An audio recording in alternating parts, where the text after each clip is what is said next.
So confident. Hey guys, welcome back to True Talk. As always, I am joined by Mallet Editor. Hello, Mallet. How are Hi. you? And we Now have it's my stuff acting up. oh, good. Something broke somewhere. Good. Something broke somewhere. That means it's the start of True Talk, everyone. Something broke. We're good. And We're then good. we've got our special guest, Dan. I'm gonna mispronounce it again, even though you literally just told me. Dan It's fine. Kurome. Correct. get it? Boom. Nailed Correct. it. Nailed it. Boom. Everybody who's a regular in my stream proud. knows that I'm really bad at pronouncing names, no matter how many times you tell me it. I don't know why. I just It's fine. don't know how to say them. Don't worry about it. It's all good. It's called Yeah. Dan anyway. Dan, got it. Yeah, guys, welcome to True Talk. Tonight is our E3 2019 Extravaganza. Woo!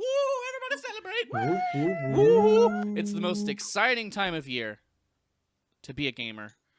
We've got so much stuff to talk about, so many things that we already know, and so many things that we don't know yet, but soon will, and they are all going to be hype. So, we're going to talk about all of the press conferences. We're going to start from the top of the scheduled list and work our way down. Some of them we'll talk about a lot longer than others. We'll probably have some that we kind of skim over. But we've got plenty to talk about. But before we do it, as always, Dan, you've seen the show. If I remember right, you've been on before. You know, Long time ago. You know the Yeah. questions. We got to warm up. So I'm ready. we'll start it off. Let us know what a brief overview of you is in your channel, and what made you get started on Twitch. Cool. So the briefest of overviews is one day I started streaming Final Fantasy XIV raid content because I was like, I'm having a lot of fun with it. And from there it just kind of snowballed, and I got affiliate a couple months later. And now I've been streaming. I honestly don't know how long I've been streaming for. I don't really do like anniversary streams and stuff like that. But yeah, it's not a very exciting story, to be honest. It's your story. That makes it exciting. Yeah, no, that's Exactly. definitely exciting. Although I did for a Exactly. second think you were just gonna say, "Well, one day I started streaming," and that was gonna be the story, and I was like, "Okay." One day I started, and now I'm here. Yeah, and then I just Yeah. kept going. I have not hit end stream since. I've been live for 12 years. It's ridiculous. That would be amazing. There There's a once life was story. lonely Just to streamer. never turn it off. Right, There once just was have a the lonely PC. streamer. Yeah. He got so lonely that everybody died. The end. Oh, that's dark. That is real dark. This So is me. what's the story behind the username then? Is that just is it your name? Because it almost just sounds like a first and last name. Pretty much. So in Final Fantasy XIV, you pick a first name and a last name. And I used to be called Deus Fulgur, which means lightning god in Latin. Massive nerds, your first MMO name is never good. And then I got tired of people calling me Deus because it was just weird. So I was like, let me change my first name to Dan because it's my first name, makes it easier. And then I just spent about 2 hours with an old friend of mine searching for last names, just like, does this sound cool? What does this sound like? Is this too weeby? Is this too weird? And she was just like, sure, okay. And then eventually I settled on Kurome because, as far as I'm aware, Kuro means red, and then Ome means like eyes or black eyes or something. Whatever. My character has red eyes, so my name's Kurome. That's basically it. Okay, cool. Awesome. I like the story. I like it. So then we know why you started, but what is it now that keeps you streaming on Twitch? Definitely not the money. Wait, there's money? What?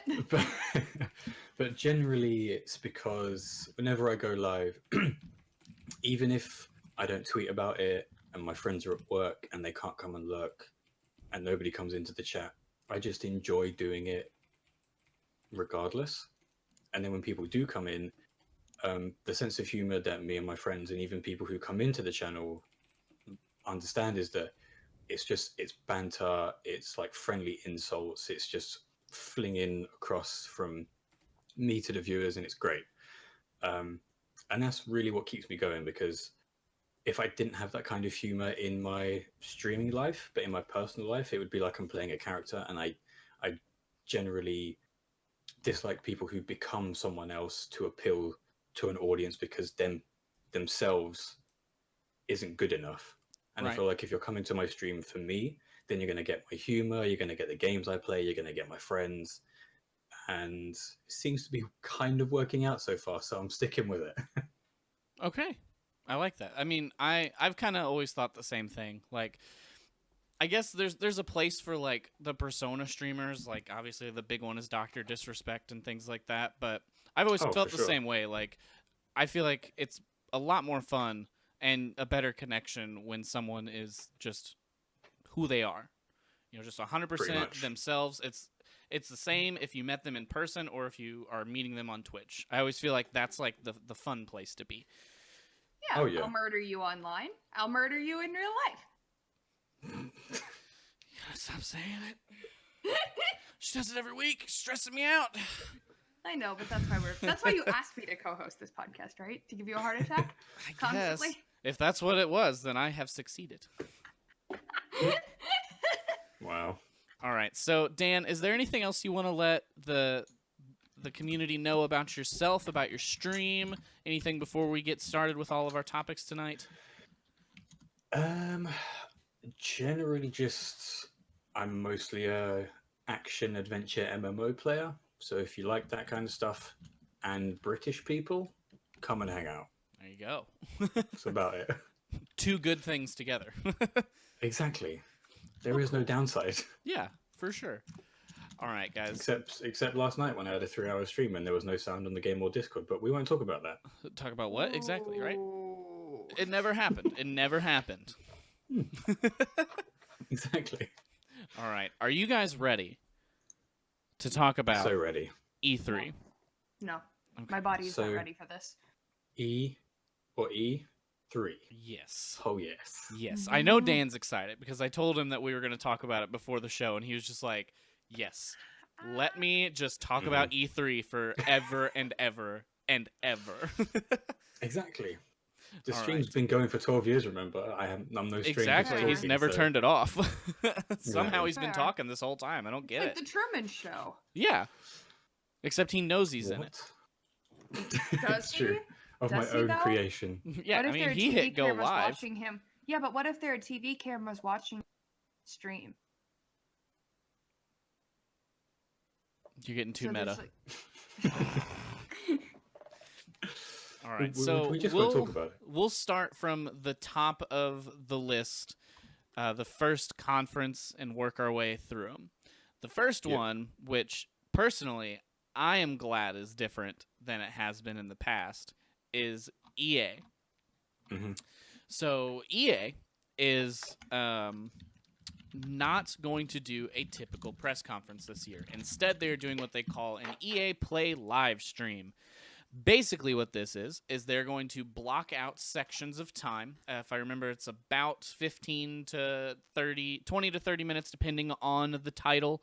Yeah. And just show gameplay and trailers for that title. So the beginning, you have your countdown, and then when they actually released the list of titles too, which I thought was interesting. But I like it too because I know when I can stop watching the stream to do something else when they start talking about sports.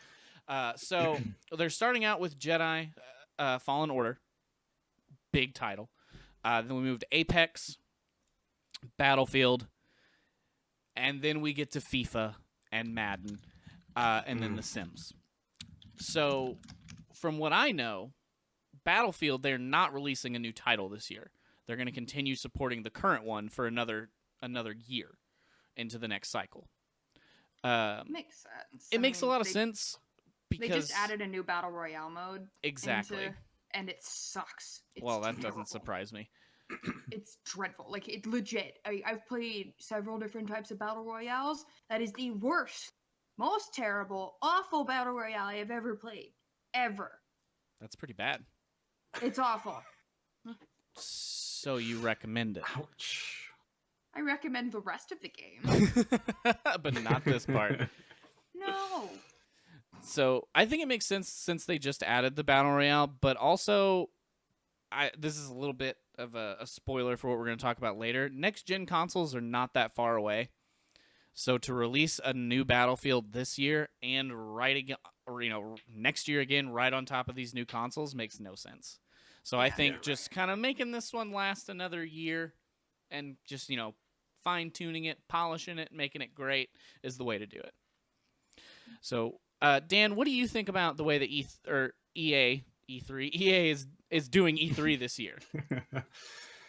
I think I have my thoughts about EA as a company. So I think the way that they're doing E3 this year is the best way that they could have done it. Mm-hmm. There's no time for CEOs and game developers to come out and spew their preamble across the audience. It's just game. Done. Mm-hmm. Perfect. Did you see that each section is being hosted by people too? Oh, it is? Oh no. Yeah. Well, no. Wrong. It looks like at least 2 of the sections are hosted by Golden Boy, whom is a pretty major esports personality host. Yeah. Oh, okay, so he'll commentator, probably just be like, this Yeah. is the part that's coming up, and then maybe talk about what just happened. Okay. Yeah, That's and that's fair what then, it's that's looking fair. like. It looks I'm like each pretty section okay with that, though. Has Yeah. different stuff, like Sure. like one of them, like they've got one of the they've got one of the guys who used to be on IGN. Apparently, they've got. I'm just googling people right now. But yeah, generally, I think what was one of the best conferences was, I think, either last year or 2 years ago, there was the Sony conference when they had the dude with the Japanese pipe to introduce Ghost of Tsushima. Like, there wasn't a lot of talking. I think that was And that was then in last between year's. It I was remember last that, year, yeah. And then they had some like weird setting change when they announced The Last of Us 2. That was kind of weird to me. They like moved the audience to like 3 different stages. It was like they built sets, and as the audience you had to walk through it all and go to these different sets. But Yeah. it was weird. Like, it was weird, but man, but it did was, it like immerse you in it. Yeah. It was weird, it was so Sony, and it worked. Yeah. I liked it.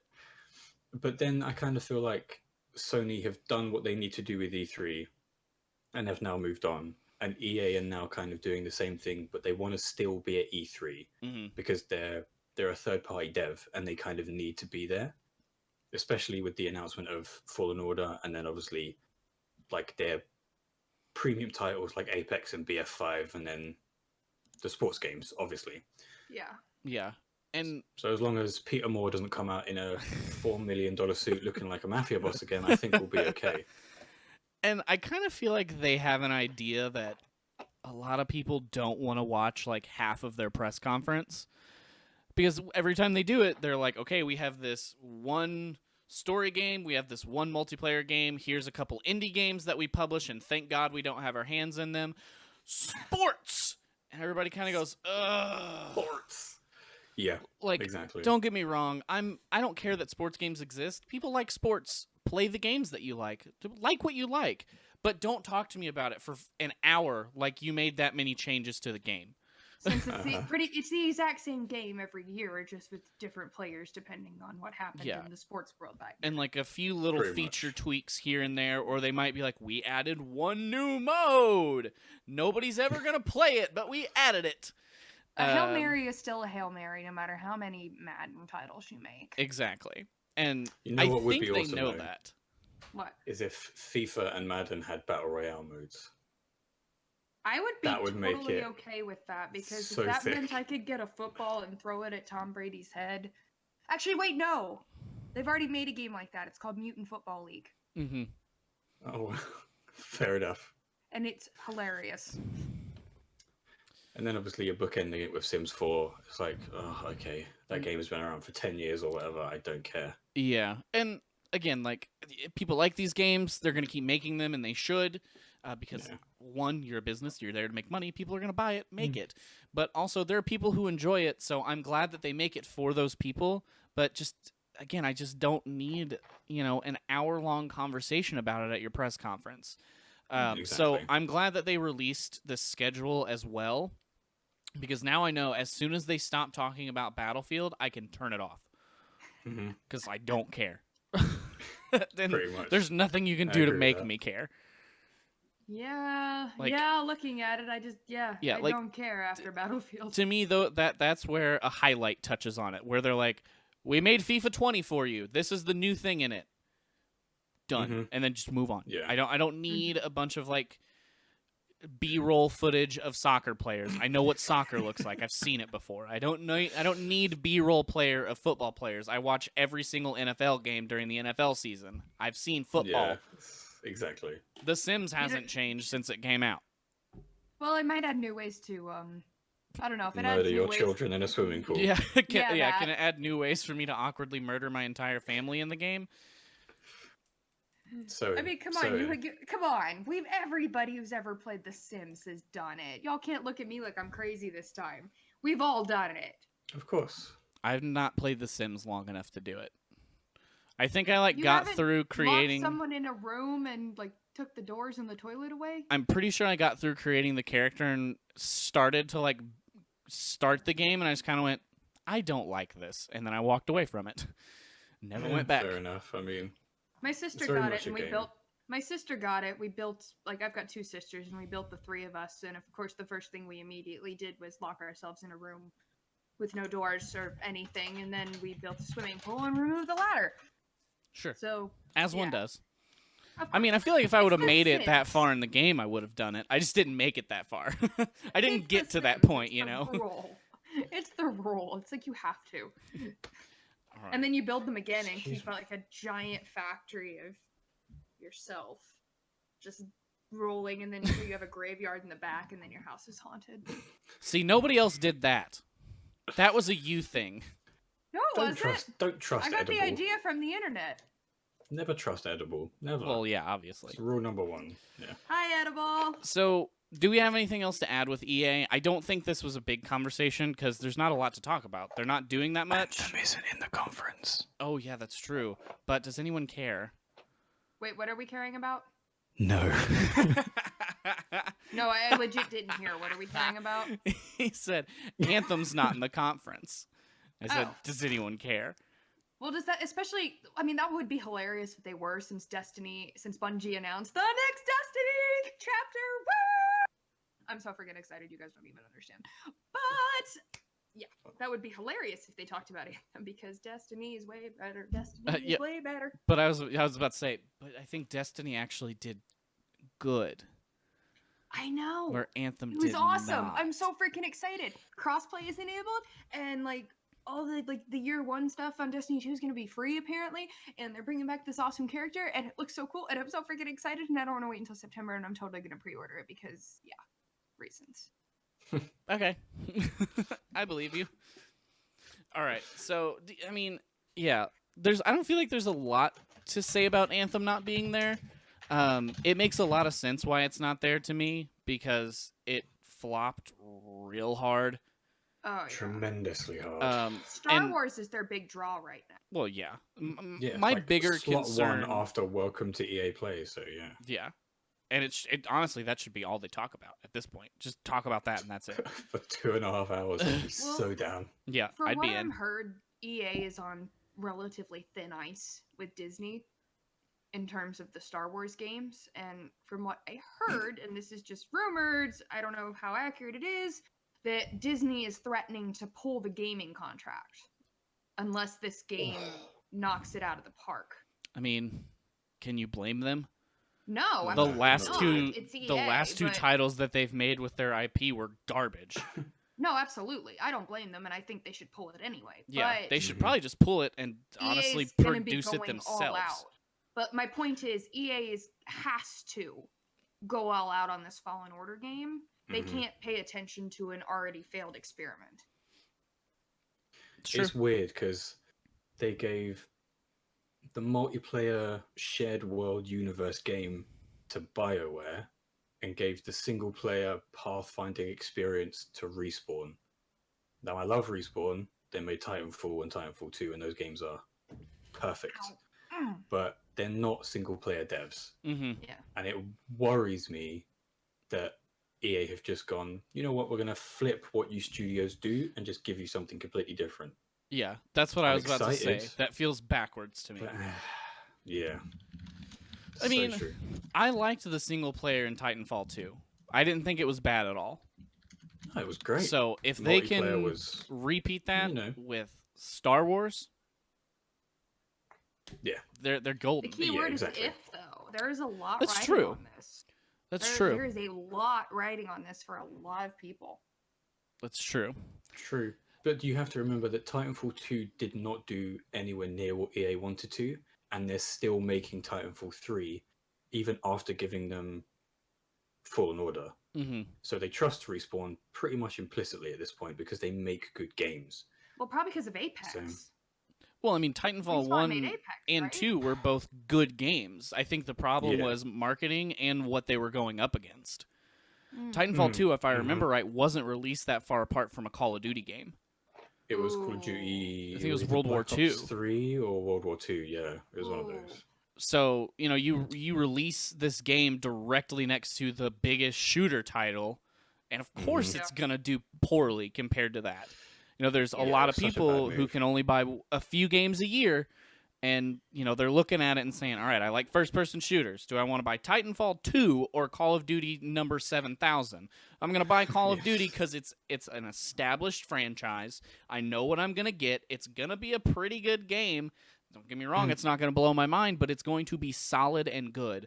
Or I can go with this thing that I don't really know that much about it. You know, there's been one of them.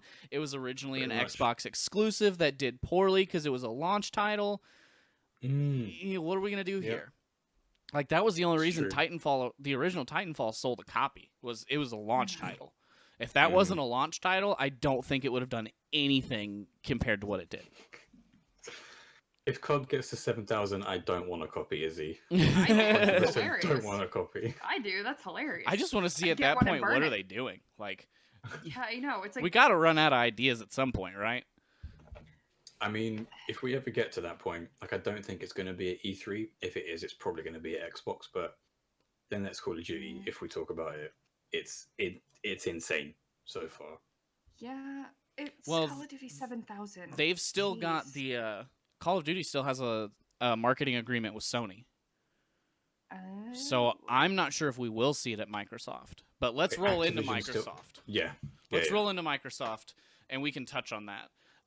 Because we could complain about EA all Yeah, I can day. complain about EA for years. But yeah, I'm if I remember correctly, that it has not changed. That Activision still has the agreement with Sony. That Sony gets exclusive marketing rights and first up on content. That changed Cool. with Ghost or Advanced Warfare. Probably Ghost. Ghost. Because it was trash. Yeah. But yeah, But cool. basically, the only reason that I remember it changing is because of esports. Esports went from Xbox to PlayStation with Call of Duty. That's true. Because because PlayStation got the map packs and all that kind of stuff a month or so before Xbox. Yeah. So it made no sense to compete on Xbox. It's true. True. Speaking of Xbox. Ba, ba, ba, ba. Okay. So let's talk about what we're pretty sure we're going to see at Microsoft, what we know we're going to see, and what we want to see. Mhm. What we know we're going to see is Gears of War 5. It's pretty much guaranteed. Gears 7,000. What I would say we're also probably going to see at some point is Halo Infinite, as well Oh, yeah. as their. Halo Infinite is confirmed being at Xbox.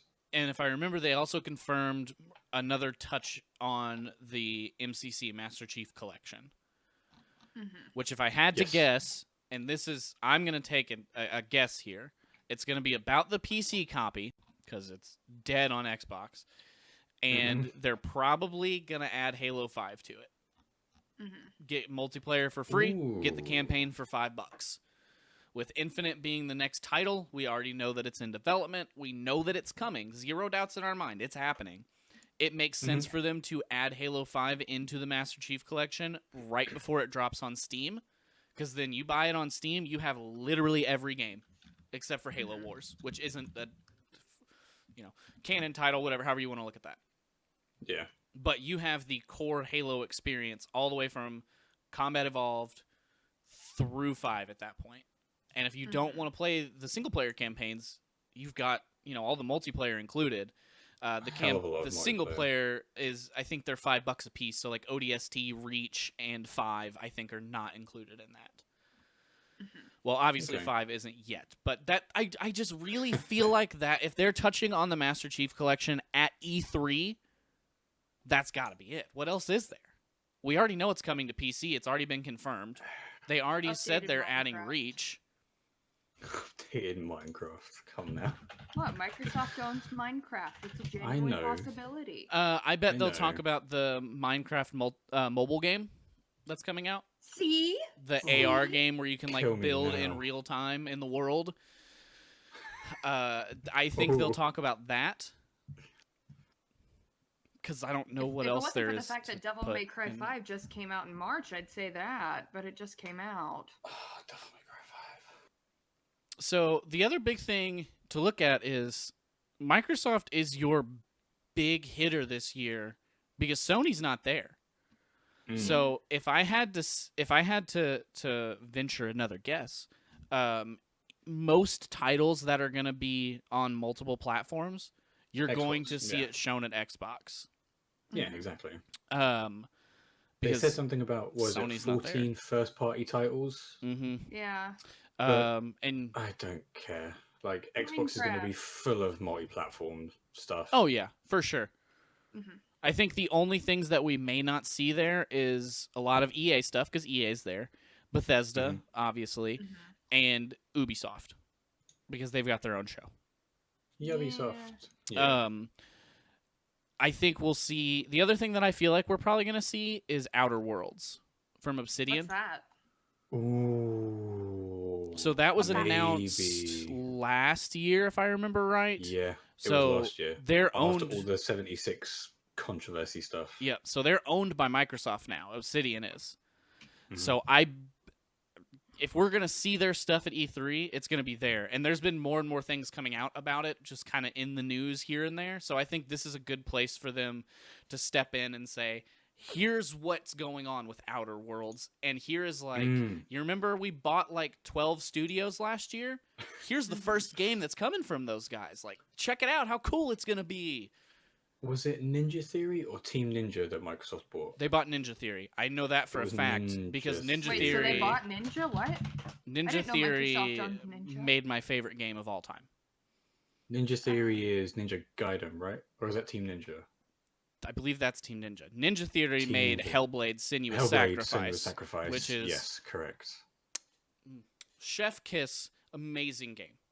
I didn't know Microsoft owned Ninja. I don't think anyone can own Ninja. What else did they make? Didn't they make a launch title for PS3? Heavenly Sword? Heavenly Sword.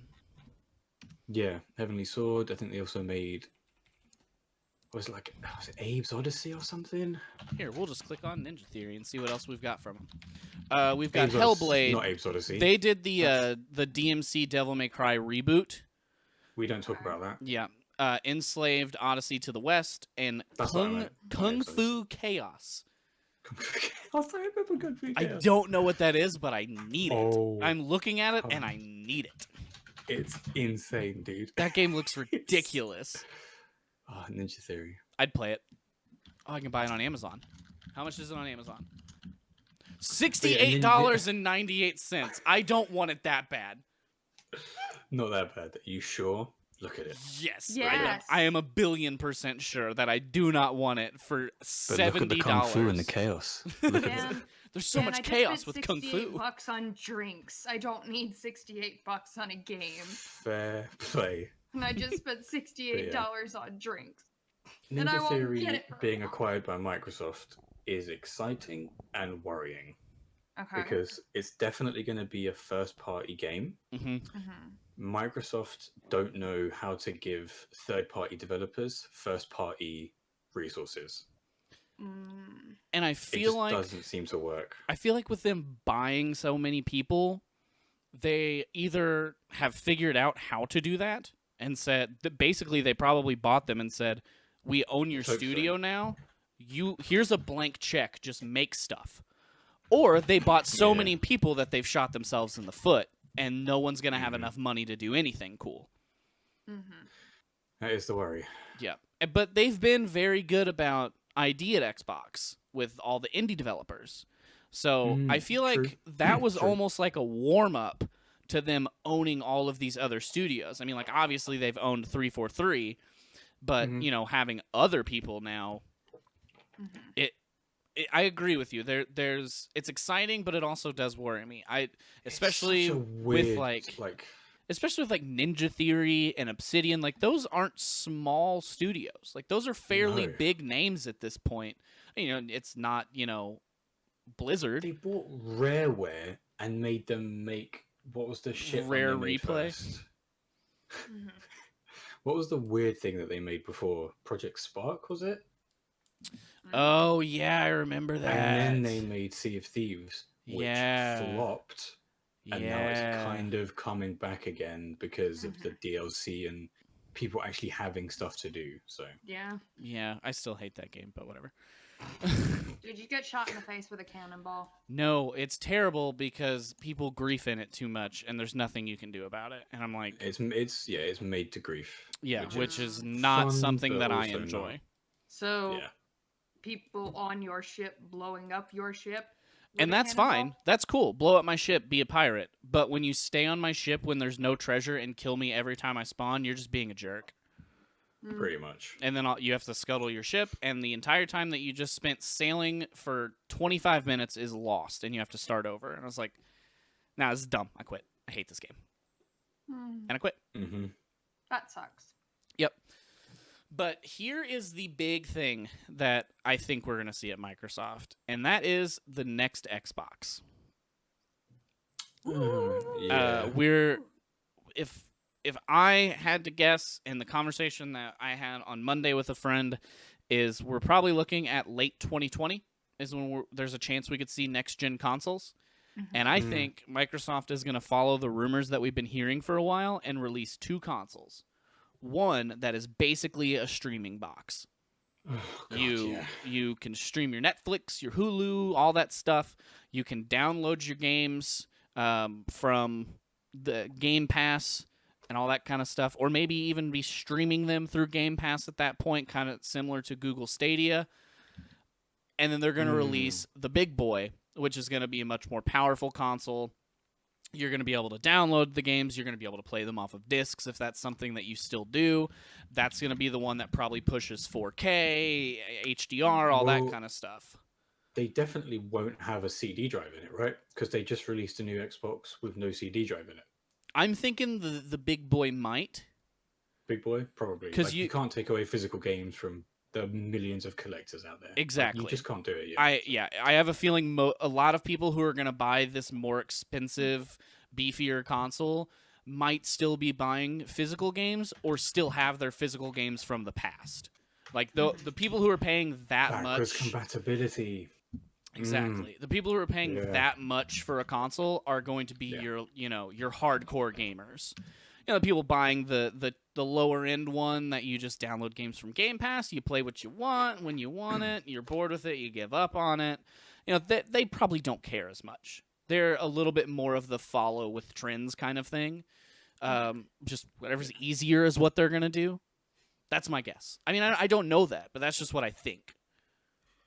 I mean, at this point, discs are basically useless. It basically gives you the authentication to download the whole game. Pretty much. Looking at you, Fallout 76. We can complain about that game in a little while. Don't worry. I promise we will. But, I mean, to be fair, like, I still personally prefer to buy a lot of games physically. You know, I had Sea of Thieves physically, and the nice part about that was when I realized I hated it, I could at least get something out of it. And I sold it, I could have given it to a friend if I thought they would like it, but you buy it digitally, you're stuck with it. And Yeah. I wish they could find a way to maybe change that, and I could see myself moving more into only digital games. But until I that have happens, only- I just can't. I mean, I have only digital, but that's for a couple of reasons. Like, I built my computer, and there isn't a CD-ROM drive. My only console is a Switch, which there's no place to put, at least not that I've found yet.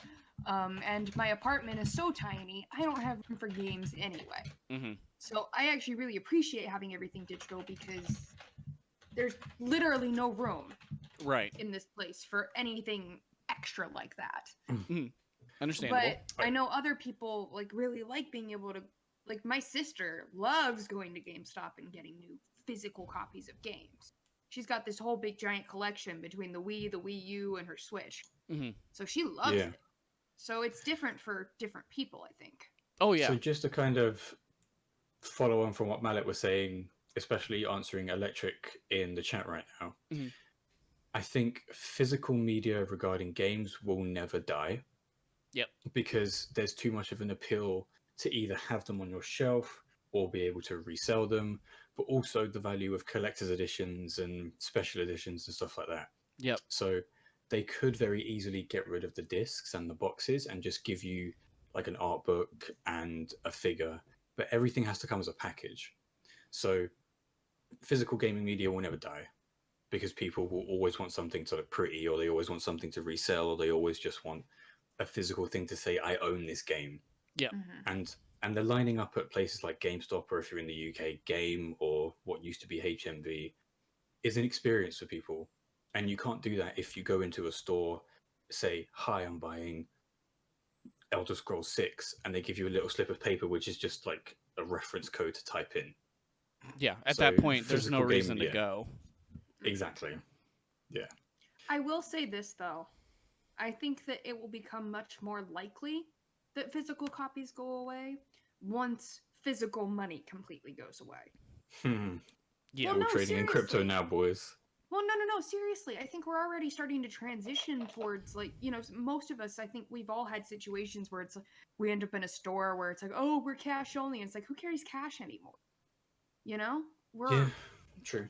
So I could see a situation in the future where if we've completely transitioned to, like, a non-physical money society, and I'm talking like even beyond like debit and credit cards, like let's just say we're doing everything on our phones. You know, I know you guys in the UK have something like you can do something with your phone or your wallet or something to where you don't have to take a card or anything out. I to mean, get on we the can do tube. that. You just tap it, and Oh, yeah, it's like, yeah. So I think one day that's going to become the standard to where nobody's carrying physical anything anymore. And then at that point, I could see physical games starting to phase out. But I don't know.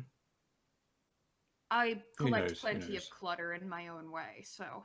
Yeah. Yeah. And It's true.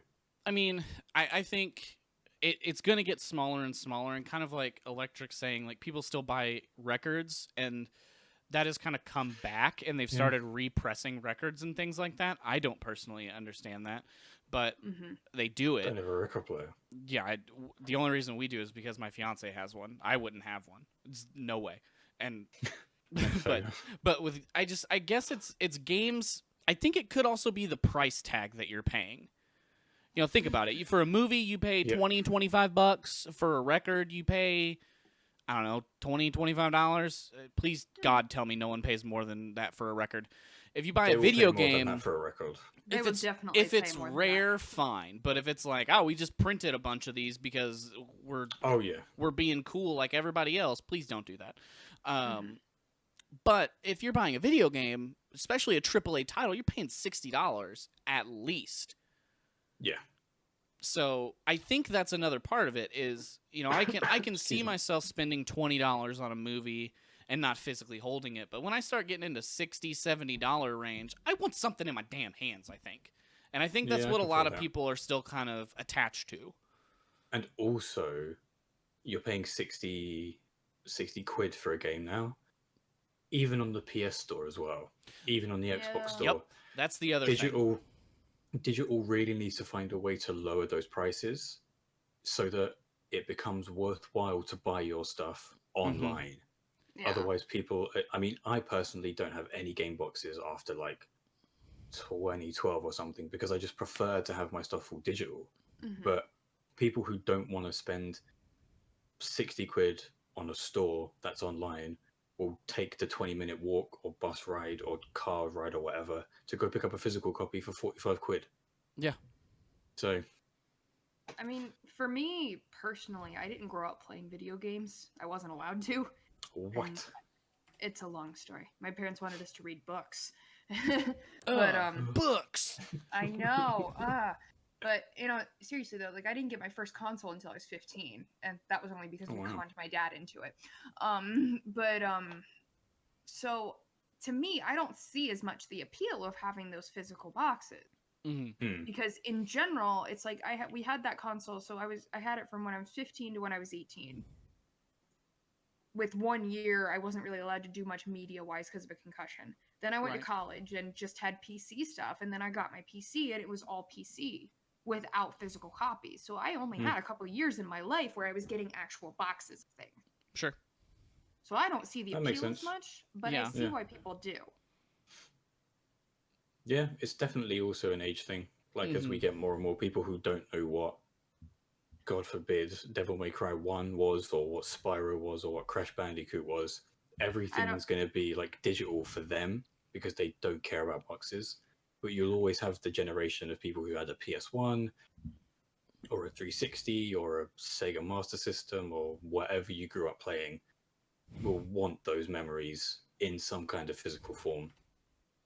Yeah, I don't So, know what Devil you May know. Cry 1 is. I just know that if there's a Devil May Cry 5, there must have been a Devil May Cry 1 somewhere. I mean, Yeah, that but makes they're all playing sense. Fortnite, so they don't care. Yeah. But yeah, I At mean, least I have an excuse. I don't know that. I don't know. It's hard to say because we've seen a lot of it go away with other things, but I mean, there's still movies. Like I can Yeah. still go to Walmart and buy a Blu-ray disc and bring it home and watch it. And It's true. especially if you're someone who is, very particular about those kind of things. If you're the tech guy who has a 4K TV, a 4K Blu-ray player, and you want everything in the highest quality it can possibly be, at this point in time, you still have to go get that disc. You're right. Yes, Netflix streams in 4K, but it's not the same. Oh, You're hell right. no. So, 100% not. and the other thing is, this comes from my growing up, is I grew up in the middle of nowhere. So downloading games took days at a time. Jeez. To download the regular patch updates for like a Call of Duty game, like if I had a friend over and we were like, we're gonna play Call of Duty tonight, I'd put it in. It was like 30 megabytes or something. It would be enough time for us to watch an entire television show on TV with commercials before that was done downloading. So for me to buy everything digital at that point, it was just ridiculous. And the problem is, my parents still have that same internet to this day. Oh. 2019, where they live, the highest speed they can get is about 3 megabits per second. What the heck? Kill it with fire. So Seriously. people make who it live in that stop. area, they're not going to buy games digitally if they don't have to. No, of course not. And so as these developers start basically giving you a disc that's essentially just a CD key and that's it, that's going to get worse and worse for them. These I mean, they're 50, saving 60 on, like- gig day one patches would have made me throw my Xbox away. God, the day that we don't get day one patches is the day developers decide to make a game properly. What's a game made properly? Can When eat you it? don't have a day one patch. I don't know. I think it might have Yeah. happened like one time. Yeah, right. I mean, So I this guess sounds terrible. the nice part is, though, used to a game came out and it was broken. It was just broken. It was just broken forever. At least we can fix Yeah. them now. So, Especially You know. fighting games. upside, downside. And Dead by Daylight. Well, that game's still broken, but we won't talk about I'm sorry, that the today. new killer is making me angry. It's like, how do you not realize that turning the camera around will cancel the killer's power, and the character doesn't need to be looking at you to do that? This game's been out for 3 years. Yep. Come on. But before we move on, I want to touch on something that Dan said about the pricing of physical versus digital games. And I think The only thing keeping those prices the same as it is in store is as soon as Xbox, PlayStation, Nintendo say, well, if you buy it digitally with us, you're guaranteed to get it for $10 to $15 cheaper. That's the day that GameStop, Best Buy, and everyone says, fine, we just won't sell your console anymore. Because they don't make money on those items. They make money on adding things to those items. Yeah. So if they sell an Xbox, they might make a few dollars on the Xbox, but it's not much. And if they're making anything on the video game itself, it's pennies on the dollar. Because I worked at a Best Buy. I know how those things go, and they're not making money on that. So, you know, their money-making opportunities at that point is adding on things, you know, headsets and all that kind of stuff.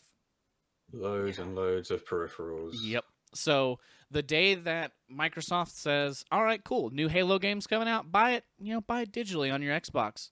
Play it across your Xbox and your PC. And it's $15 cheaper. Best Buy is going to go, hold up. Yeah. Why are we going to keep basically just being a shelf for you at this point? Exactly. And that's when let's be like, fine, we just want to sell your stuff. And where else are people going to buy it? I'd have to order it online because I don't have a Microsoft store. Sony doesn't have Sony stores anywhere. Nintendo doesn't have Nintendo stores. They might in Japan, but they don't in America. Yeah. Oh, yeah. So we would have to order all of these things online. Excuse me. And even then, you know, that Exactly. you'd be buying it directly from the manufacturer because I can't see Amazon going, sure, I'll sell the Xbox. I don't make anything on it.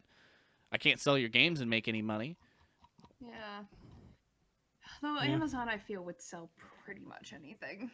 I mean, fair. But then, you know, you've got Amazon and the manufacturer, and that's it. Where now we've got, you know, Target, Pretty Best much. Buy, Walmart, But GameStop. When's the last time you didn't buy something on Amazon? I don't know, like a couple days ago. I buy my groceries on Amazon, so. It's just too good. Yep. Well, it means I don't have to leave my house, and leaving my house takes effort.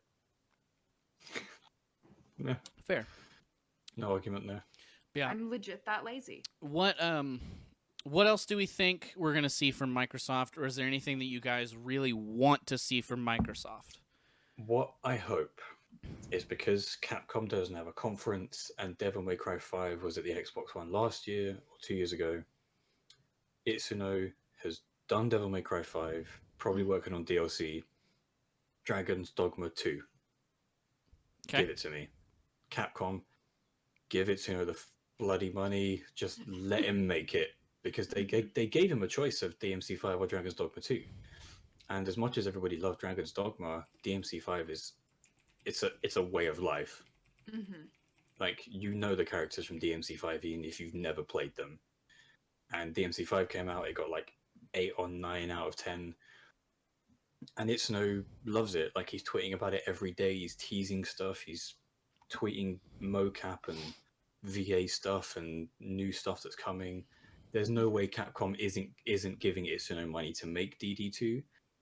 I hope it's this year, but it probably won't be. Yeah. So. I think maybe there'll just be like a small teaser for it. Probably not gameplay, maybe just like it pops up and it's like there's the logo and then it fades to black. It gives me chills just thinking about it. DD is such a good game. Oh, man. All right. Mallet, Anyway, is there anything you want from Microsoft? Anything you're interested in? I know you're mainly PC, so anything Honestly, you can. not really. Okay. Fair enough. I'm not kidding when I say like the main thing that I'm psyched about just looking at the entire E3 lineup is what they've already announced with Fair. Destiny. That's the only game I play. Well, I play Apex, but not as much as I used to. But in general, they've already announced Destiny. I actually totally just pre-ordered it while y'all were talking about stuff. And yeah, I'm not super picky when it comes to games, so I'll take my Destiny update, and I want Avengers. And be happy with it. That's later. That's Square Enix. Square Enix is going to be... Given the time, so can we good. skip to Square Enix? Because... So, if I can get anything that I want from Microsoft, it is them to close the show and just Uh-oh, here we be. go. It's just gonna be Master Chief. You see him pull on the helmet. You see the visor go over. You see him look down, and you just see him rack the battle rifle, and then we see a release date pop up on screen. That's all I want. That would be pretty sick. I guarantee you they're gonna, if they have the new Xbox, they're gonna end with the new Xbox.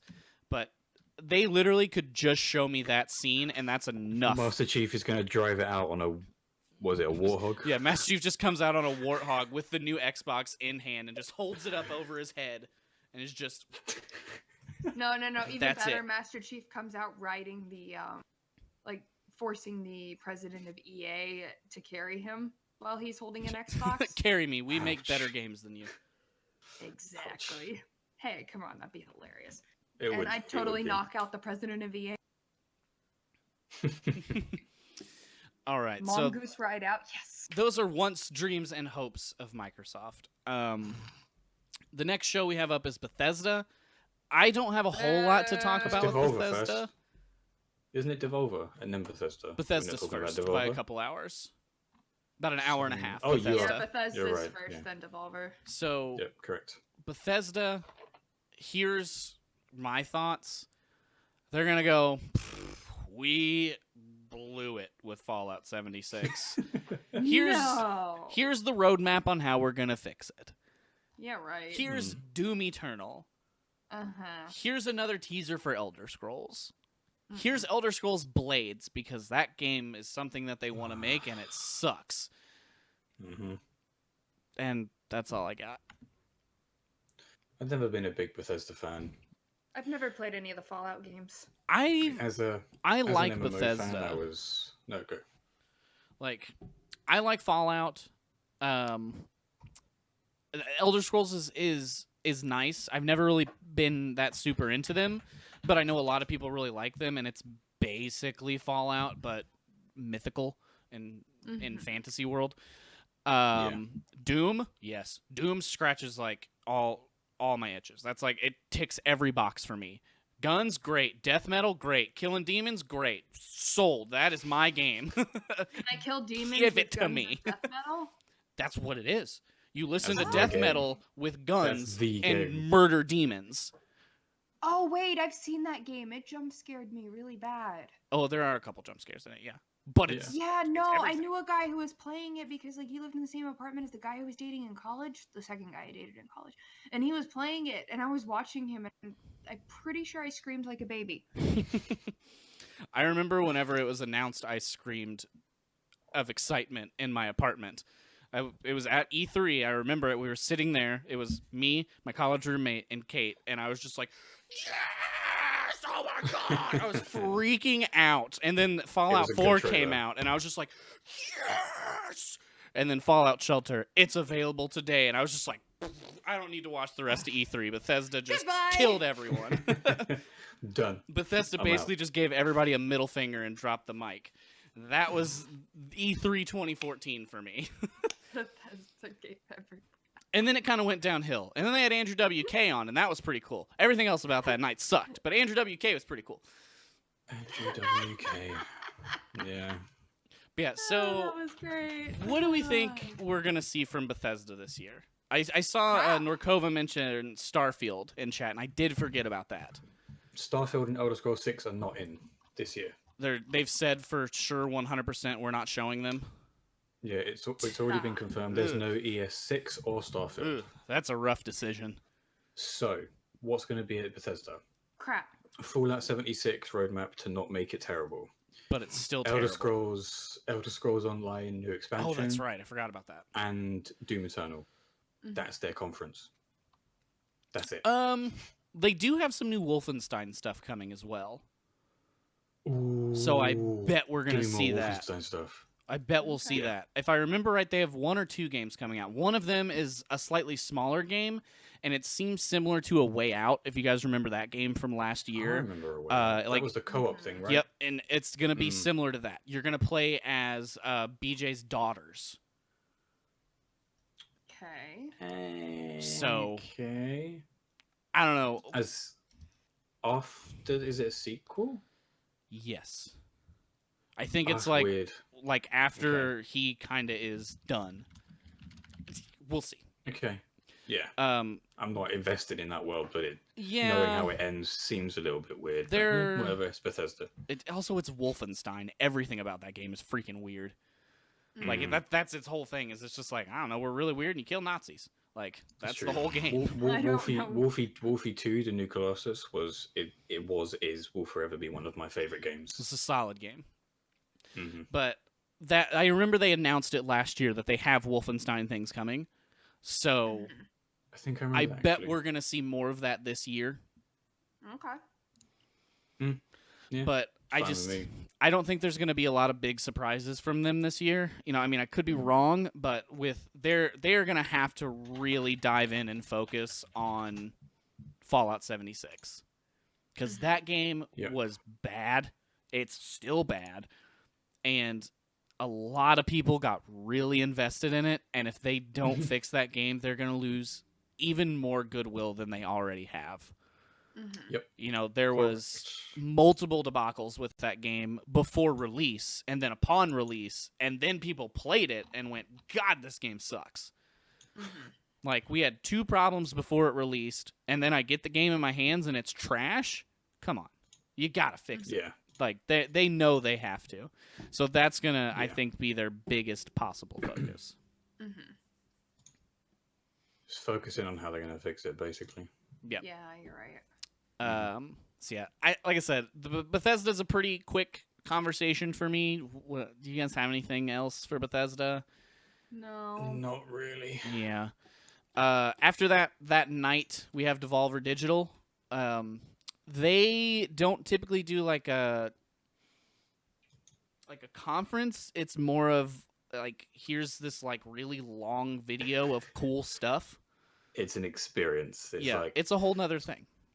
Crazy actors come on stage and read a script that some lunatic on mushrooms has written, and then they just announce a bunch of games, and there's some weird audience participation stuff, and yeah, I mean, it's really insane. cool, but it's just it's not like a stereotypical conference, you know.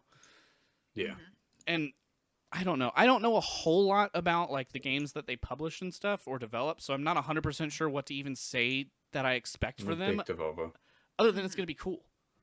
Yeah. Okay. The conference itself is going to be cool, but their games are just as weird and cool. Yeah. Like, a game that I've been playing on stream recently is Katana Zero, which, if you're a part of the True Fam, you know Nixie has been playing. It's like this weird game where you play a samurai who's got this weird power of foresight. So you go into levels and you kill people, but if you die, you don't die. The person on the other end of the phone basically says, no, that's not going to work. And then it just rewinds you back to the start of the level. If you complete it, it then gives you a replay of it. It's really cool.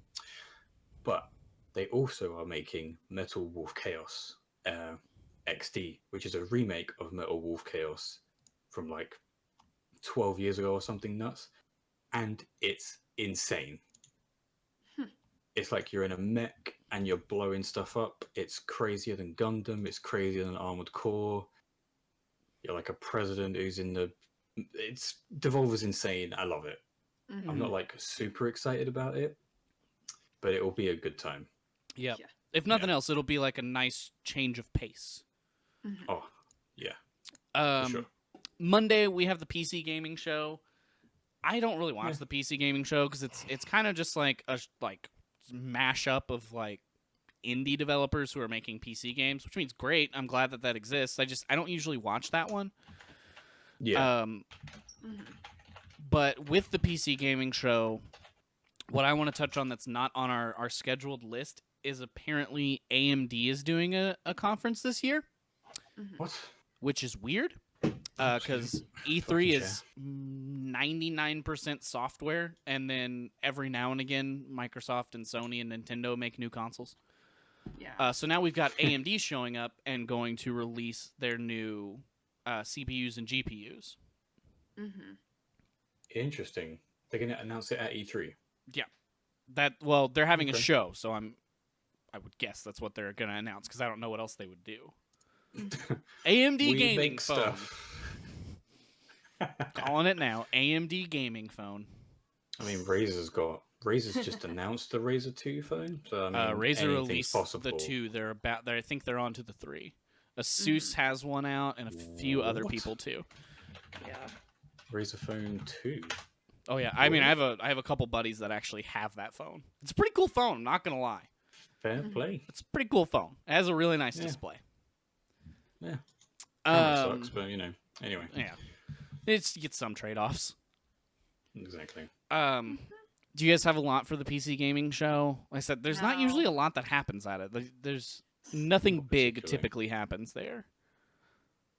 Yeah. No, don't care. Got nothing. So after that, later in the afternoon, we have Ubisoft. I can guarantee you there's going to be some dancing.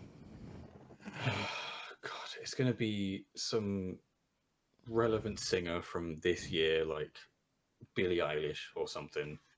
And it's going to be a She has terrible one song. I have no idea who that is. Yeah, but so did Jason Derulo when they put him on stage and he ruined it. I So have no idea who that you know, is. You You're don't know making who these Jason people up. Derulo is? No. It's fine. You don't need to know. Don't worry about it. Just so you Just Dance is going to open the show, and then you're going to forget about it for the rest of it. I mean, That's that's what's what gonna happen. that's what usually happens. Is it opens the Mhm. show, and every year I go, ugh, I just don't care. And then I Yeah. watch it, and I go, that was weird, and then they move on to other stuff. Pretty much. So here's what we're gonna see: Watch Dogs 3, because that has Watch Dogs Legion. Legion. has a I'm name. sorry, that's Yeah. right. Set in Ooh. London. Ooh, getting fancy. Ooh. And then I think we'll probably also see the Beyond Good and Evil prequel, because that's been at the last couple of years' shows. yeah. So hopefully this year we're gonna see hey, you can buy it. Right now. It's Yeah, available it right now. It would be weird of Ubisoft to do that. Yeah. They're such massive planners Mhm. that they would never do something like that. It'd be cool, but And so they've said they've got multiple AAA titles. There's 2 of them right there. And I think that if we could get what we want, we're gonna see a new IP from them. Huh. And I want them to close the show with it, because they take risks, and I like it. Guys, this is totally going back to Microsoft, but I just thought of something that I don't think any of us mentioned that they're probably going to bring up. Yes. Cyberpunk 2077. Yeah, that'll definitely be at Microsoft's show. yeah. Sorry. Totally No, random and no, you're completely fine. off topic, but I just thought CP of it. 2077 is that hype train is beginning to leave, because Yep, it's at been least too long. personally for me, it's been like everybody wanted it, and now there's been no information for a long time. Which is why they're almost certainly going to show something here. Yeah, it would be great. I mean, they had a It's like out now. No. they had like a 30-minute gameplay demo either last year Yeah. or between last it was a E3 and long- this it was a- E3. It was a closed door gameplay trailer for like Game Press and stuff. Well, So people were able to tweet about it after, but it was they've had like a full big thing put on YouTube, Yeah, I remember that. because I remember it came out, and literally the first thing that happens is you go to pick up someone out of a bathtub and you walk, and there's just boobs jiggling in your face. Yes, So I the remember conversation that. came up quickly of, first of all, why? Second of all, can I stream this on Twitch? That was a big conversation with streamers for a while. It takes Yeah. a lot to get a game banned on Twitch. Yeah. I mean, there Mm. no, seriously, like, have you ever seen like the list of banned games? Mm-hmm. not that Most big. of them, There's only about 15 to 20 of them, and most of them involve sexual situations with minors. so, God. and this is a really, really big game. Just saying. So I can't see them wanting to ban it for that. It's just it's just boobs in your face, basically. It's a mature rated video game. Yeah. If you're streaming that on Twitch, you should have the mature warning in your stream anyway. If you don't, you're doing it wrong. Mhm. Add it. There's your free Twitch tip of the week. We're always gonna slip one in there, and if they're gonna show it, it's gonna be at Microsoft, and they've got to come out with some kind of information. Yeah. Because I'm on the same boat as you, Dan. The hype train is leaving me. Like, when it comes out, I'm sure it's going to be a cool game, but I can only be excited for so long before I just kind of go, are you going to put the thing out or not? Yep, it's true. So true. But back to Ubisoft.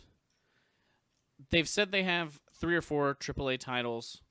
One is going to be Watch Dogs. One is going to be Beyond Good and Evil. And Ghost Recon. Ghost Recon. And then if there's a 4th one, I can't remember if they said 3 or 4, so I might be making this up. But if there's a 4th one, it's probably going to be a new IP. And they might close the show with it like they did with Steep when that was coming out.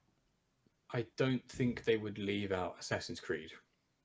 Because it's been 2 years since Odyssey? Or has it only been a year? I think it's only been a year, but I thought they just announced an expansion for it. Possibly. I dropped out of AC games after like AC 4, I think it was. I just got bored. Yeah, Like, Odyssey. Nothing new intrigued me, so. Odyssey is the first one that I've played, and it took me 5 months to get my copy, so I don't really care if they show it or not. Another conversation that we've had plenty of times. But I would love to see them close out with a new IP again and just be like, man, this is this new cool thing we're making. Ooh. Hopefully it doesn't suck. What I want Ubisoft to do, they won't, because they're still supporting it for God knows why. For Honor 2. That'd be cool. Because that game flopped so hard, and I don't care what anybody says. They have such a small player base right now, but they have to keep it alive because it's making them money. Yep.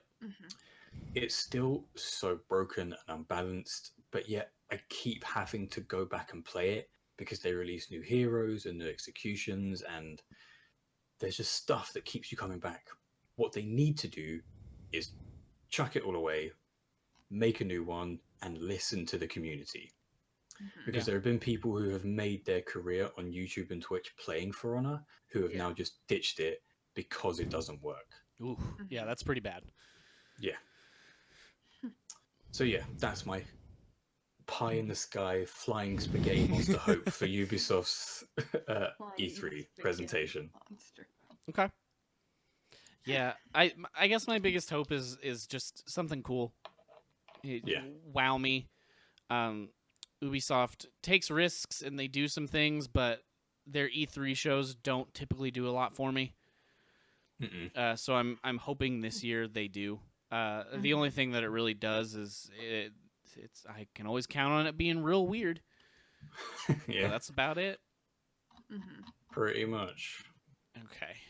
Anything else for Ubisoft? Either one of you guys? No. Not really. All right. Then we close out Monday with Square Enix. And I think you guys are both excited about this one a little bit. Oh yeah, I'm excited for 3 reasons. So I'll let Mallet take Avengers. Avengers! I'm just a massive nerd. Is I've that seen like every Marvel movie a gazillion times. I don't know anything about it, but I'm still gonna get it. Yep. That's fair. And if they're gonna do an Avengers game, now's the time to do it. Because it will never be hotter than it is right now. Oh my gosh, I know what I can finally play Hawkeye because Hawkeye is the best Avenger. He is! Hawkeye is the freaking best, and anybody who says otherwise is wrong. We had this conversation before the stream started, and I've learned to shut up about it. So I learned that a long time ago. Rude. So I'm excited for 3 reasons: Marvel Avengers, Final Fantasy VII Remake, and Final Fantasy XIV Shadowbringers expansion. I'm probably alone in the chat about the last one because it's an MMO and a main Final Fantasy title. It's big, but I don't think a lot of people in the true fan play it. So the 2 things that I wanted to talk about Square Enix were Marvel Avengers and Final Fantasy VII. Marvel Avengers is set in the same universe as the PS4 Spider-Man game, which is awesome. God, the game's so good. It's so good. But it's also a Square Enix game, which apparently, don't quote me on this, in the True Fam thing that happened on Twitch a couple of days ago with Shadow and Esh, Mm-hmm. Tox mentioned that it was Sekiro style gameplay. Nope. So Nope. nope. I'll throw it in the trash can. Sweet, give me your copy. I don't understand that because Sekiro gameplay is so good. Hated that game. Why? Hated it. Because he had a very bad time with it. Oh, There's no direction at all. 90% of the controls it tells me to do, it doesn't work. The game sucked. Okay. He rage quit, I think. That is one of the only games that I played on enough. stream, and I went, I'm done. I quit playing it and ended my stream early. I was Ouch. so pissed at that game. He did. That's rough. It was hilarious. And if you like that kind of game, that's fine. But it is not for me, and I do not think making a Marvel game out of it is a good idea. I see. This is the thing: is that Sekiro has succeeded in making a samurai game. In my opinion, that makes you feel it's not a samurai game; it's a ninja game, but like a game where you feel like you're playing a Japanese warrior, the best anyone's ever done for a long time, because the Mhm. deflecting system is so unique, and personally, I think it works 9 out of the 10 times. Mm-hmm. Makes you feel so good once you're able to deflect like 10, 11 attacks from one boss, take down their posture, and then death blow them. Mhm. And the rest of the game is like crazy lore stuff. So I don't think it's going to be like specifically Sekiro gameplay in that it's just deflecting and stuff like that. But it will be focused on encounters where you have to use your brain in terms of fighting. So it won't be like a Dynasty Warriors. If you're Captain America, you just fling your shield around. It will be a lot more focused on maybe one-on-one combat, one-on-two combat, and stuff like that. Yeah. So that excites me. Okay. As long as So, it's yeah. not ungodly difficult for people to play, I think it will be fine. Yeah. But I think making something as popular as the Avengers be a game that only a handful of people can get into just because of it's difficult. No. I hear you there. They You're gonna- can't make a Souls-like difficulty game Yes. with the Marvel label on it. You're going to There's have no way that's so gonna many work. people buy it just because it's Marvel and it's Avengers, and they're going to go, yes, I'll buy it because it's Marvel. And they're going to play it, and they're going to go, what the hell is this?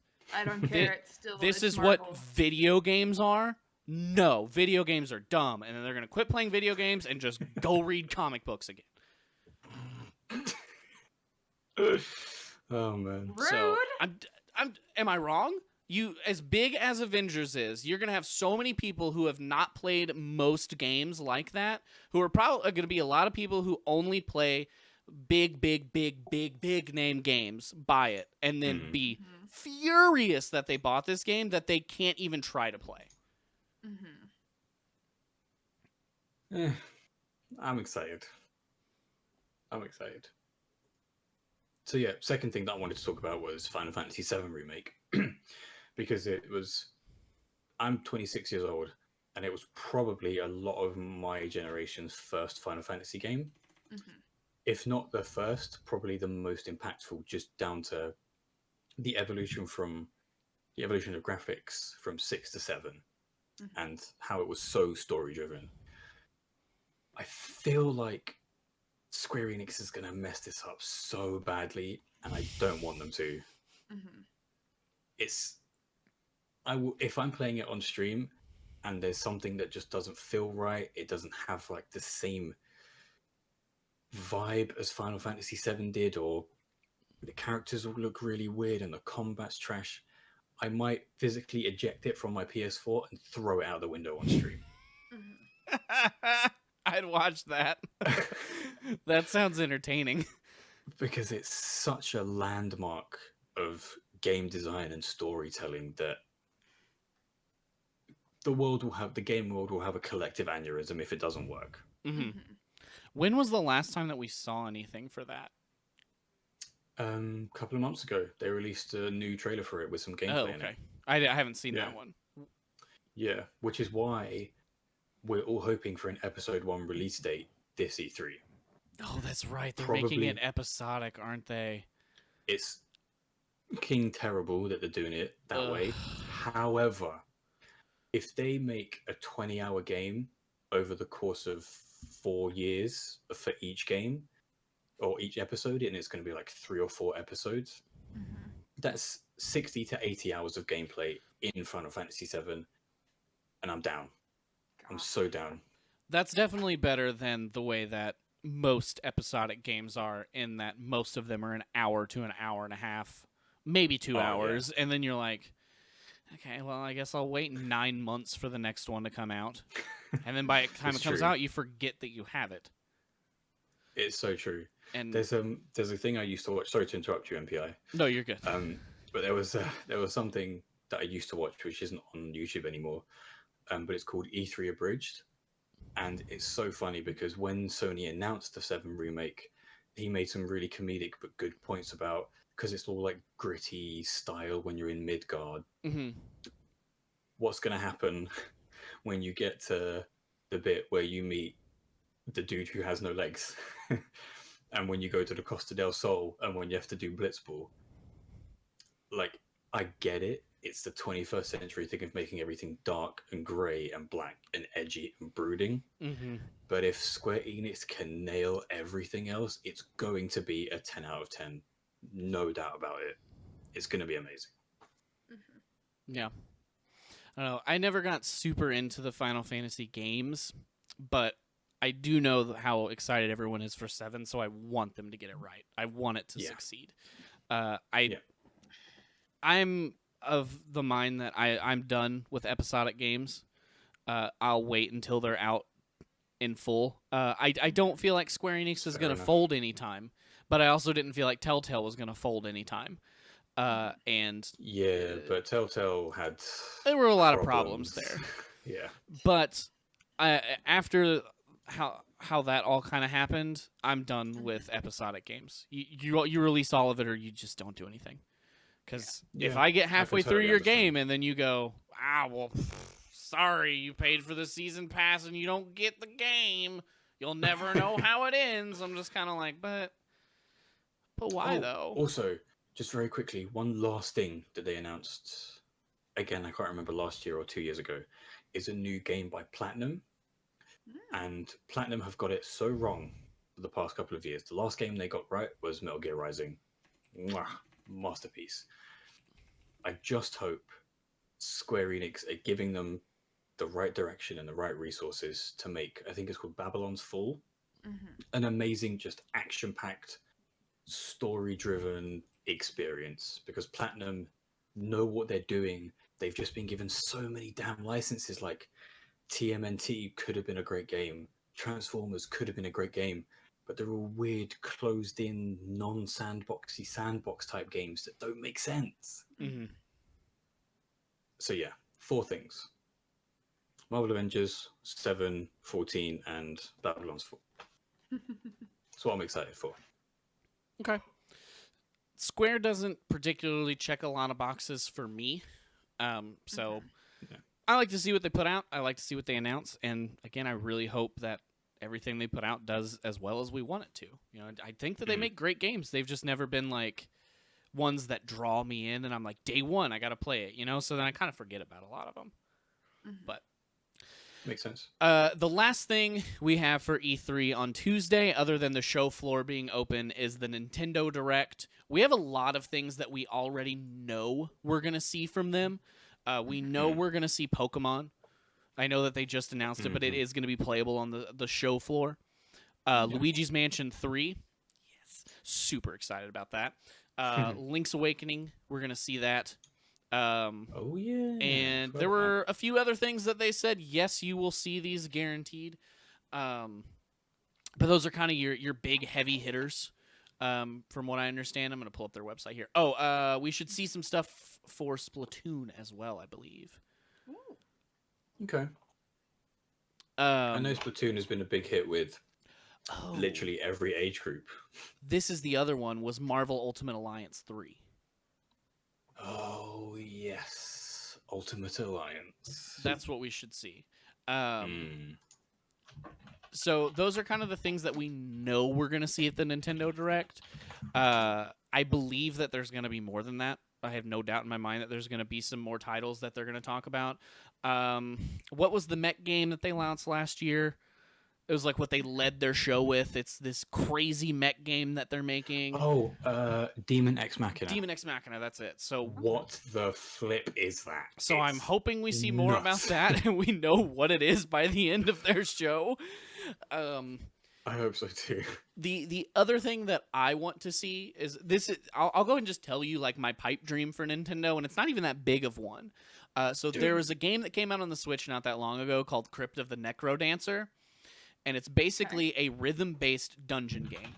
So you have to move on the rhythm of the song, like through the tiles. You have to, and things like that. They're releasing one that is Zelda skinned, and it's called Cadence of Hyrule. Wow. And what we know is it's supposed to be available June of 2019. It's June of 2019. Nintendo's gonna have a show in a week. And I just want them to pull the Bethesda of, and it's available right now. And then everybody can be on the eShop like, yes! Because It has a 10 out of 10 ready rating for on that Steam. game. Fancy. And I mean, that's mad. if I can get like real picky about it, I would love for them to bundle Crypt of the Necro Dancer and Cadence of Hyrule together as a package for like $10 or $15 off. Because I want both games, but I'm not going to buy both games because it's essentially the same game. One is just Zelda skinned and music versus the other one is original. So if they bundle those two together for a discounted price, I'll buy them both. If not, I'll buy the Zelda one. But Yeah. that's like what that day is what I would love to see, is them to just be like, remember we announced this game last year? You can buy it right now. Here it is. Here, Yeah, here exactly. you go. You can have it now. I'd be super into that. We won't see probably a lot of Pokemon stuff in the show because they just had an entire separate Nintendo Direct for Pokemon Sword and Shield. Which, yes, game looks awesome. Luigi's Mansion 3, again, I'm super excited about that. I love Luigi's Mansion, so I'm pumped to get a new one. All right. Link's Awakening, I never played it, but I heard it's amazing, and it looks pretty cool. Marvel Ultimate Alliance 3, I played the first one a little bit because it came free with my Xbox 360, and then I found Halo and never looked away from Halo. But those are kind of our big ones that we know we're going to see there. Yeah. Nintendo have been that company that does their conferences right, because they've never been in competition with Sony and Microsoft. They've been like Sony, Microsoft just butting heads to make hardware and software, and then Nintendo's over here doing a direct with puppets. And you're just like, okay, Nintendo, you just win. Yeah. Nintendo's over there just like, this is what you're going to get from us this year. And everybody's like, cool, thanks, Nintendo. I love it. Sweet. Thanks, Pretty much, I'll buy it yeah. all. I do know that it's going to be weird not seeing Reggie walk out there or be involved. So I wonder if we're going to get like a tiny little thing of him being like, this is like just one last little thing in there somehow. Maybe even if it's just like a little Easter egg or just like a little highlight reel of some of his finest moments at E3. But it's going to be weird not seeing him, run the show, basically. I am like 90% confident Bowser's going to come out in a Bowser costume. If he doesn't, and open the show. If he doesn't, I want my money back for my Switch. Nintendo, you ripped me off. When they announced that he became the new CEO, man, the best thing I saw was like, man, everybody's trying to set up all these meetings with the new CEO, but they keep getting told he's in another building. Oh, God. That's pretty good. I like that. Can't lie. That's pretty good. Oh, man. So, do you guys have any, hopes, dreams, wants from Nintendo? Mallet, I know you said that the only thing you have other than your PC is your Switch. Yeah, but I'm still trying to get my capture card set up because I was given Breath of the Wild for my birthday. Right. Yeah, I would say, I know you were also, brand new to the Switch. So, yes. less than a month. So not even. Yeah. 2 weeks. Yeah. But yes. Yeah, Dan, is So there I'm gonna go anything? through the game that I have. I mean, that's fair. And in Breath of the Wild, you've got plenty to go through. Don't worry. It's a big It's game. huge. Especially if you have the expansion pack, you'll play that game forever. It never ends. And months. Yeah. Yeah. The thing I'm looking forward to is, again, a platinum title, and it's called Astral Chain. Okay. I think I don't have a Switch at the moment, but platinum games. If Demon Ex Machina makes sense at the end of Nintendo Direct, and also they show more Astral Chain stuff. Oh, Chain. Astral Chain. I thought you said train, and I was like, I'm seeing a lot of things for Night in the Woods. I think these are different games. Astral Train. That'd be great. But yeah, Astral Chain. It's like a weird co-op experience where one of your partners can either turn into like a robo-dog, or I think that's a partner that you get like it's a platinum game on the Switch. It's going to be weird. But it looks really cool. And I would definitely get that game to play it with people either online or like couch co-op, because while platinum games, when they get their games right with the combat, it feels so good. And if you can do that with someone next to you, even better. So yeah, Astral Chain is what I hope to see more of. Okay. Fair enough. If I can play as a robot dog, I'm pretty into that. I'm not going to lie to you. Dogs, great. Robots, great. Put them together, super great. Yeah. Like the first screenshot on Google is you on the back of a robo dog with your sword like sparking into the ground. I'm already in. Yeah. Like, that's me. That sounds pretty cool. I'd check it out. I'm sold. Yeah. All right, guys. So, is there anything else that you want from E3 that we didn't get to cover? No. Even if it's like the wildest pipe dream ever. Like, physically, we know it will never happen, but we want it. Nothing is jumping out at me, to be honest. Nope. No. One thing that I hope happens, because it will only happen at the Xbox conference, is that because I know Spider-Man was a PS4 exclusive, and I kind of hoped, being a little bit like the greed in me and being a Sony fan first, I kind of wanted all the Marvel games to be on PlayStation. It's not happening, which is fine.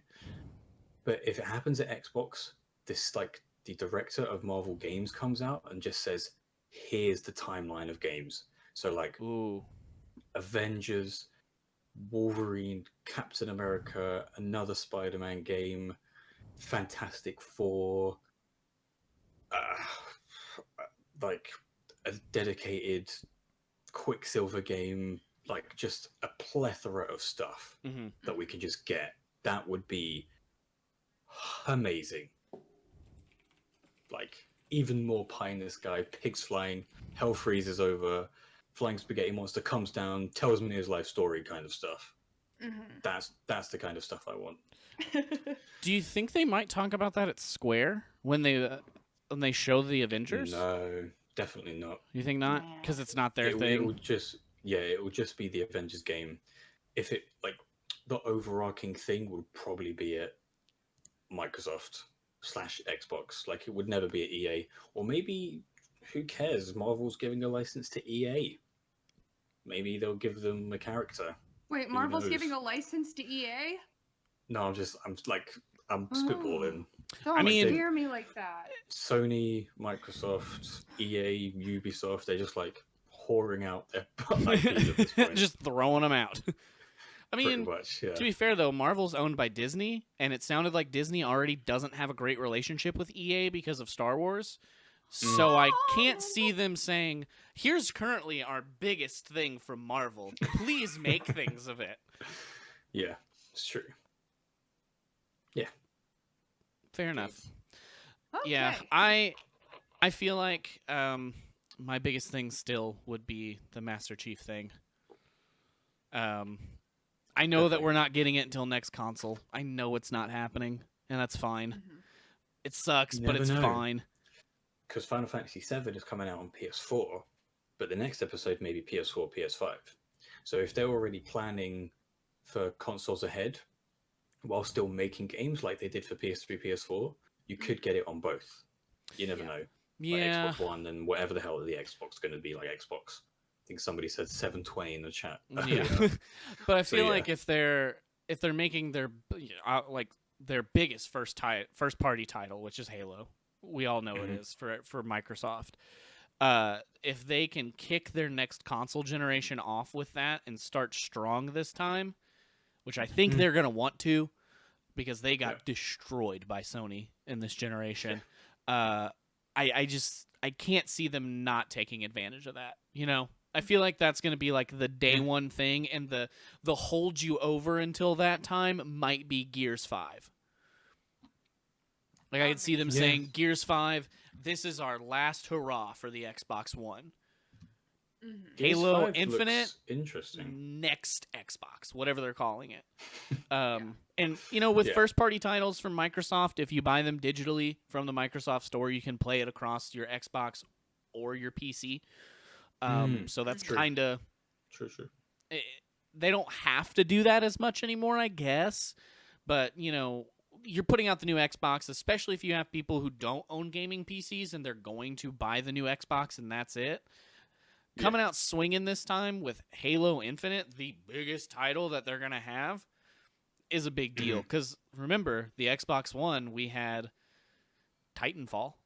We had Rise. What else did we have? God, Rise. Yeah. And then they were like, oh, yeah, we made the Master Chief Collection. Everybody's like, this is great. And then it came out, and they're like, that was terrible. I do, like, kind of adding on to what you're saying is that the new consoles are going to be the big things for Sony and Microsoft. Yeah. Oh yeah, Microsoft is literally, like you say, going to have to come out swinging with a bat that weighs 400 tons. Yeah. Because Sony, regardless of what their console can do, it's their first party games that are killing it. And they're amazing single player stories. Yeah, Let's their focus storytelling on that. has been second to none. Oh yeah. I mean, personally, so good. I had always preferred my Xbox over the PlayStation once the Xbox 360 came out. That's just where my ecosystem was. It had Halo, which was, you know, why I played video games at the time. But man, the PlayStation 4 came out. We had God of War. We had Spider-Man. We had Horizon. You know, HCD 2. Yeah, like that's what I want. I want that. Those games alone were like, those were some of my top games of the year, and they were all on the PlayStation. So, yeah, I think Microsoft knows that they lost. They chalked it up to a mistake and a learning experience, I hope, and they're going to come out and say, these are our games we're leading with. And the conference could go one of two ways. One, they walk out and just flat out go, this is the next Xbox. Here's all the stuff we're going to put on it. Or they're going to say, here's everything. Here's the games. Here's the games that are coming out this year, the next year on the Xbox One, Play Anywhere titles. Here's coming to Game Pass. And one more thing. Here's the new Xbox. Yeah. Like those are the two ways I feel like it's going to go. 100% that Microsoft will close with the new Xbox. There's no way they can't. Because Sony not being at E3 gives them that opportunity to announce it first. Not that it really mattered last time, because they still lost it with the whole DRM stuff. But it gives them the opportunity to redeem themselves. So bad. This time. It was so and then Sony can have their state of play and whatever the hell other things they have. And then just say, oh, cool. This is your Xbox. This is our PlayStation. You know what happened last generation. You got to step it up this time. Yeah, it was pretty bad. So yeah. It was the worst announcement I think I've seen. Okay. It's going to be an interesting couple of months, to say the least. Yep. Yeah, for sure. Well, guys, I think that pretty much wraps up our E3 Extravaganza talks. Do either of you guys have anything to add about E3? Other than how cool it is? Yeah, I mean, like I said to you guys in Discord, I've watched it every single year for 8 or 9 years, watched every single conference, and I will continue to do it because it's awesome. Yep, I watch every year, and I take notes because I always talk about it on the internet. So, guys, if you want to, join the True Talk Discord. We will probably have discussions going on around E3 over the weekend and into the week.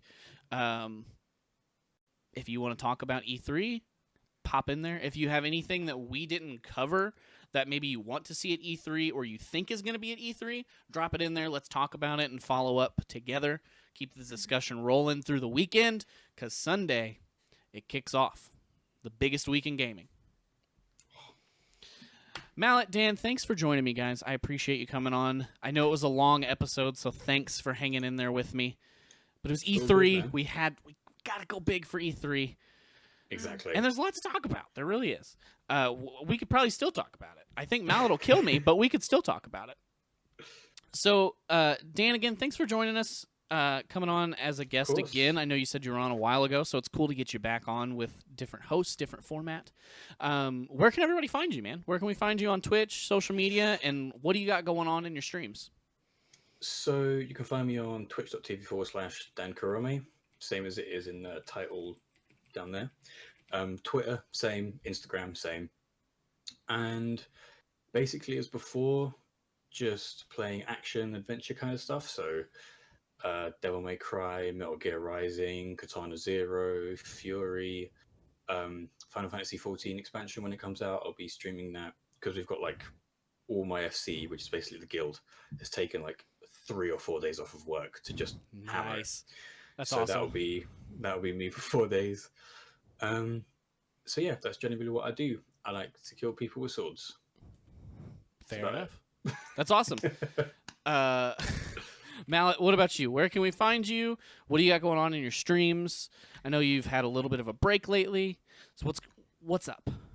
Well, my body's falling into little teeny tiny pieces. So, well, like, okay, so I was all excited to stream on Tuesday, and then legitimately it felt like my eyes were going to pop out of their sockets. It was the weirdest thing. That's But not anyway, good. I told you, I'm falling apart. I'm 25 going on 80. But anyway, so it's twitch.tv/malleteditor on everything. Just like Dan likes to kill people with swords, I like to kill people with meat hooks. So, Mondays, as always, is Moita Monday, where we hang people on meat hooks and ruin their day. It's quite a bit of fun. And other than that, we're a variety, and we do a variety of things. So, yay! Cool. So yeah, guys, there it is. I shouted out both of them in the chat. You can click on their links and go follow them on Twitch so you can keep up with when they're going live and what they got going on. Sounds like we've got some fun streams coming up from them. As always, guys, my name's MPI. You can find me right here on my own channel. We've been doing a lot of video editing streams lately, and I have been loving it, so we're going to keep rolling with that for a while. I also do some game streams. We do a lot of Dead by Daylight and story-based games when we can, but right now I'm really liking the creative streams, so I think we're going to roll with it for a little bit. If you like video editing or have ever wanted to learn about it, this is the place to be. I would be glad to answer any questions for you. Guys, as always, this episode will be up on your favorite podcasting platform or YouTube if you missed any of it and want to catch up, or if you just want to listen to it again and get all of our lovely E3 talk in your ears a second time. It'll be there on Tuesday at 3 p.m. Eastern, so be ready for that just in time for your drive home. That's it, guys. We'll be back next Thursday with another episode of True Talk. Personally, I will be back tomorrow on True Gaming's channel for the Stream Key podcast. That's another one of the True podcasts. Nice. It's a little bit more oriented towards being a streamer and helping people learn about streaming. So if you've ever had a question about streaming on Twitch, creating content online, social media, anything like that, that's the place to be. Stop by. You can actually call in to a Discord call and ask us verbally. So you don't have to type it all in chat if you don't want to, or you can ask in chat, whichever you prefer. I know sometimes like I can say things easier than I can type it. So like I can explain it a little bit better with words rather than text. So if that's easier for you guys, that's the place to do it. However, if you're watching this live, we are going to raid someone like we always do. Do it. We're going to raid Lumberjack Allen Streams, our guest from last week. We haven't gotten to raid him yet, so we're going to go raid LJ. He's playing some Stardew tonight. Fantastic game. Super chill. Good way to end your day, kind of wind down before you head to bed tonight, guys.